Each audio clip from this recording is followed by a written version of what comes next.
Agra selfie point को कौड़ियों के भाव में लीज पर देने के मामले से जुड़ी अपडेट है। आगरा के मेयर नवीन जैन का बयान आ गया है। बोर्ड से अनुमति ली गई या नहीं, इसकी जानकारी ली जाए, यह बयान उन्होंने दिया है। सेल्फी पॉइंट के मामले को मुख्यमंत्री के सामने रखेंगे, ये मेयर साहब कह रहे हैं। आगरा की शान सेल्फी पॉइंट से छेड़छाड़ नहीं होनी चाहिए, ये भी आगरा के प्रथम नागरिक यानी कि मेयर का कहना है। वो कह रहे हैं इस मामले को मुख्यमंत्री के सामने रखेंगे। बयान देख लीजिए आप। जानकारी में आया कि वो अलॉटमेंट किया गया है, उसमें कियोस्क लगाकर दुकानें बनाकर बेचने का काम भी होगा। मैं उससे सहमत नहीं, क्योंकि टूरिस्ट पॉइंट हो जहां पर बड़ी संख्या में टूरिस्ट आने वाले हों और उसमें लगातार कई कियोस्क के रूप में दुकानें बनाई जाएंगी, तो उसमें निश्चित रूप से जो उसका सौंदर्यीकरण है वो सौंदर्यीकरण प्रभावित होगा। और जिस प्रकार से जो अलॉटमेंट किया गया है उसकी भी एक जांच का विषय है। किया गया है वो जांच का विषय है, साफ साफ कह रहे हैं मेयर साहब भी। तो मेयर नवीन जैन भी इस अलॉटमेंट पर सवाल उठा रहे हैं। सेल्फी पॉइंट को लेकर मुख्यमंत्री के सामने रखेंगे, ऐसी बात वो कह रहे हैं। वापस नितिन के पास चलते हैं। नितिन, ये मामला बड़ा होता हुआ विजय शिवहरे ही नहीं, अब आगरा के मेयर भी यही बात कह रहे हैं लगभग।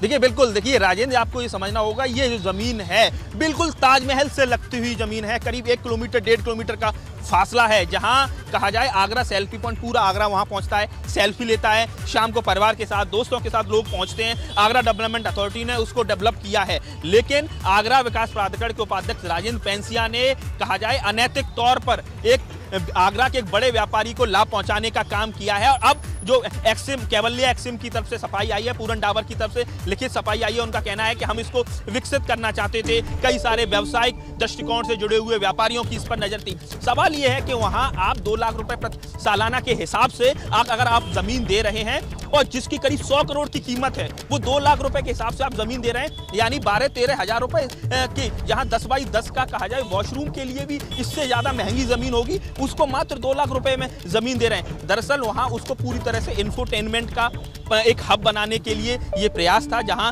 कियोस्क बनाए जाते, कई सारी दुकानें जो 40, 50, 60, 70 लाख रुपए तक की कई दुकानें बेची जाती और दोनों साइड वो दुकानें बनती और ताजमहल की तरफ जाने वाला कहा जाए बहुत ही बेशकीमती एडीए की जो जमीन है उसको कहीं ना कहीं कौड़ियों के दांवों में एक मिली भगत से कहीं ना कहीं एक प्राइवेट व्यक्ति को देने की कोशिश की गई है। बड़ा प्रभावशाली वो व्यक्ति है और आगरा के तमाम जो अधिकारी उसके प्रभाव में रहते हैं, और ऐसे में जरूरत इस बात की है कि क्या ये किस गलत मंशा से ये कहा जाए एक राजस्व को हानि है, जब ताजमहल बिल्कुल लगातार बिल्कुल नजदीक ये जमीन है।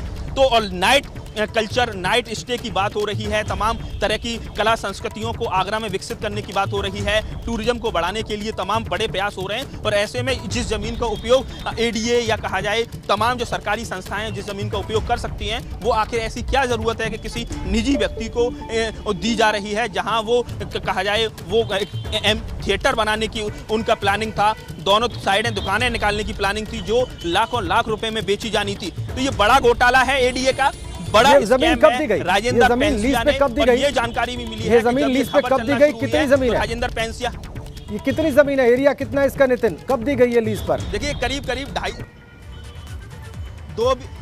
2 बीघे से ज्यादा जमीन है। और अब सूचना ये मिल रही है कि आगरा विकास प्राधिकरण में इस समय हड़कंप मचा हुआ है। और सबसे बड़ा सवाल ये भी है कि जो बोर्ड मेंबर हैं आगरा विकास प्राधिकरण के, जो तमाम जो लीडर्स होते हैं जिनको बोर्ड मेंबर बनाया जाता है, जिसमें नागेंद्र प्रसाद दुबे गामा, उनसे भी सुबह बात हुई, तो वो भी कहीं ना कहीं फोन पर ये अनिच्छुक नजर आ रहे थे कि उनके भी कोई संज्ञान में नहीं है। विजय शिवहरे ने कहा है कि 16 जनप्रतिनिधि आगरा में किसी से जानकारी नहीं ली गई, यानी एक ऐसी जमीन जो कहा जाए बहुत ही टॉप क्लास जमीन है, जो कहा जाए बहुत ही बेशकीमती, बहुत ही महत्वपूर्ण जमीन है, उसको आप किसी व्यक्ति को अपने निजी स्वार्थ के लिए बेच रहे हैं। राजेंद्र पेंसिया पर सीधे सवाल खड़े हो रहे हैं कि राजेंद्र पेंसिया की ऐसी क्या मजबूरी है, क्यों आगरा विकास प्राधिकरण के तमाम बोर्ड मेंबर से क्यों नहीं इसकी कहा जाए इसकी सहमति ली गई, बोर्ड में क्या प्रस्ताव पास हुआ, ये सवाल बिल्कुल खड़ा हो रहा है। और ऐसे में ताजमहल के पास एक बड़ा एडीए का ये घोटाला सामने आया है।